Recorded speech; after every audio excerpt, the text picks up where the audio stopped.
দেখো তো তোমাদের পয়লা বৈশাখের জন্য এরকম একটা ঝরঝরে বাসন্তী পোলাওয়ের রেসিপি পছন্দ হয় কিনা।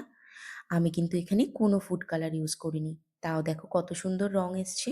কয়েকটা টিপস ফলো করলে তোমাদের বাসন্তী পোলাও এরকম ঝরঝরে হবে।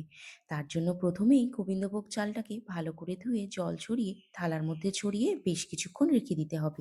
এবার জল ঝরানো চালটাকে নুন, হলুদ, চিনি, ঘি, আদা বাটা দিয়ে ভালো করে ম্যারিনেট করে রেখে দিতে হবে বেশ কিছুক্ষণ।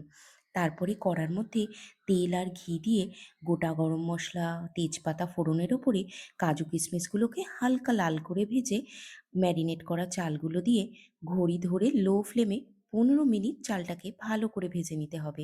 15 মিনিট চালটাকে ভাজলেই দেখবে চালটা কি সুন্দর ঝরঝরে হয়ে গেছে। এরপরে গুঁড়ো দুধ, কেশর দিয়ে চালের ডবল গরম জল দিয়ে ঢাকা দিয়ে রাখতে হবে 10 থেকে 12 মিনিট।